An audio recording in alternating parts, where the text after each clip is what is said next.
Buongiorno, vorrei intervistarla. No, mi scusi, sto entrando in banca, poi il pranzo.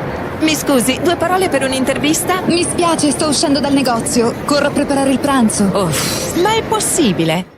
Stress per la pausa pranzo? Take it easy, bastano 15 euro. Il tuo business lunch è al Sunset. Un primo di mare, una bistecca con contorno, i dessert per i più golosi da 15 euro con caffè e acqua inclusi. Nel piazzale San Gemiliano a Tortolì il tuo business lunch si chiama Sunset. Sunset Cocktail Bar and Restaurant. 15 euro per staccare davvero nella tua pausa pranzo. Piazza San Gemiliano a Tortolì. Infoline 331 59 54 675. Seguici sui social. Sunset Lounge Bar.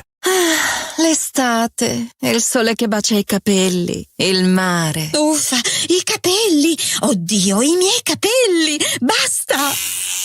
No, ferma! Ci pensa Amy Beauty Hair. Scopri il trattamento Premier per un capello rimpolpato e ricostruito senza sfibrature. Tuo a 25 euro al mese. Per la cura quotidiana, Amy ti presenta tutta la linea Kerastase pre-esposizione con olio e crema. Dopo sole con shampoo e maschera. La sera genera lucentezza con l'olio Elixir Ultim. Il tutto scontato del 10%. Amy Beauty Hair. Everybody's perfect. Via Macomer 1, dietro Banca Intesa a Tortolì. 0782 62 36 84.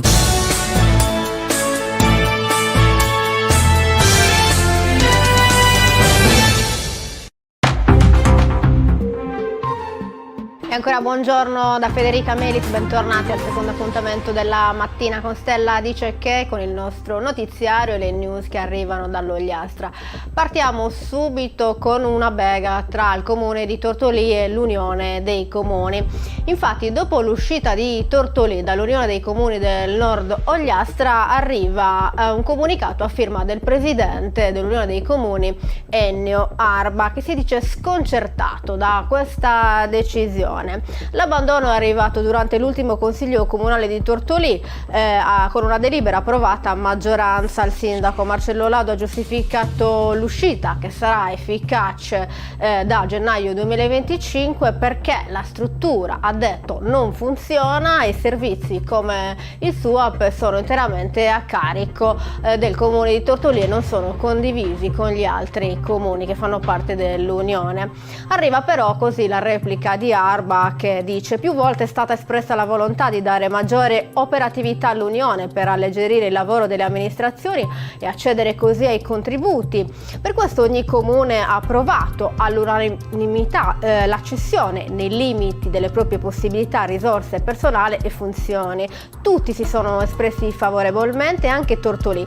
Quindi si domanda perché questo percorso si è interrotto. Il gioco non vale più la candela? Fino all'altro giorno sembrava condiviso e tra qualche mese avrebbe potuto avere ricadute positive sui comuni del Nord Ogliastra, dice Ennio Arba, che definisce la marcia indietro del Consiglio Comunale di Tortolì legittima quanto carica di responsabilità politica. E per quanto riguarda le dichiarazioni date dal sindaco Marcello Lado durante il consiglio comunale, che ha detto che l'Unione era fruitrice di bancomat, il sindaco dice sa benissimo che nella ricostruzione del dare e avere tuttora in corso le cifre reali non corrispondono a quelle sbandierate. Infatti il Lado aveva parlato di spese di gestione anticipate dal comune di Tortolì per un importo di 300.000 euro.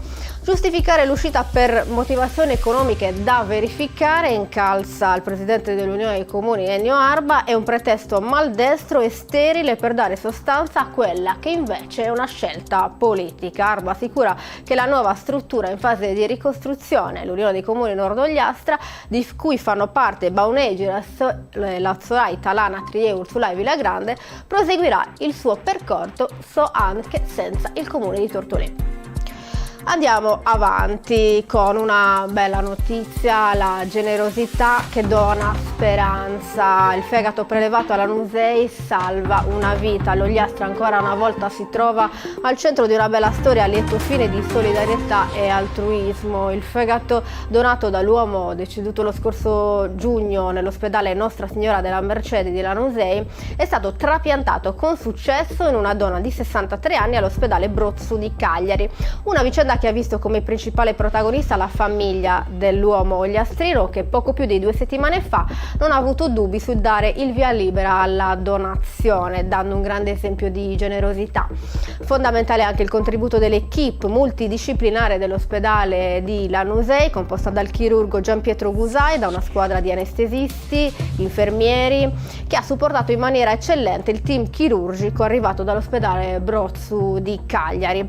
Per il buon esito di questa delicata operazione è stato importantissimo il supporto ricevuto dalle direzioni aziendali dell'ASL di Sassari e Nuoro, che hanno messo a disposizione i loro professionisti, ha sottolineato Andrea Marras, direttore generale dell'ASL Ogliastra.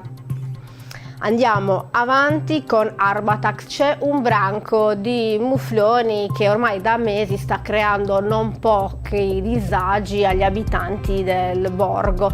Si avvicinano alle case in cerca di cibo, rischiano di essere travolti dalle auto perché appaiono all'improvviso in mezzo alla strada, e il comune è in cerca di una soluzione per salvaguardare gli animali ma anche per evitare ulteriori danni.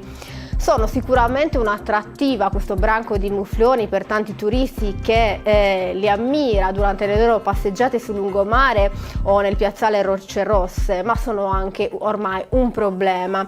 Siamo consapevoli della presenza di un branco di mufloni ad Arbatax, dicono dall'amministrazione. La situazione sta causando danni all'ecosistema locale e alle proprietà private. L'amministrazione comunale ha richiesto un intervento urgente all'assessorato della difesa dell'ambiente, appunto per trovare una soluzione. Andiamo avanti con Barissardo. La biblioteca si trasferisce in spiaggia la mattina, il martedì, venerdì e sabato dalle 9 alle 13. I cittadini, i lettori e gli appassionati troveranno il punto prestito della biblioteca all'Infopoint davanti alla torre di Barissardo. Il nuovo orario estivo sarà in vigore nei mesi di luglio e agosto, e inoltre la mattina sono previste letture animate presso la ludoteca. Le stesse letture saranno riproposte sabato mattina all'Infopoint. Insomma, tutti i dettagli sul nuovo servizio sul sito istituzionale del comune di Barissardo. Chiudiamo con un evento. L'associazione culturale Simul, con il patrocinio del comune di Tortolì, organizza un evento nell'ambito della rassegna Impressioni letterarie che si terrà sabato 6 luglio alle 21:15 all'ex blocchiera Falchi in via Eleonora d'Arborea. Sarà presentato il libro Mommotti di Luca Spissu e Mauro Fais, un viaggio nel tempo nella Sardegna degli anni 30. Presenterà il libro Alessandro Piras e le letture saranno a cura di Antonio Ghironi, un'occasione per scoprire i segreti di questa storia emozionante. Chi fosse interessato, quindi sabato all'ex blocchiera Falchi alle 21:15 la presentazione di questo libro. E per oggi è tutto con il nostro notiziario. Vi do appuntamento come sempre a domani 9:30 circa con la nostra rassegna stampa. Grazie per averci seguito e grazie alla regia di Roberta Loi. A domani.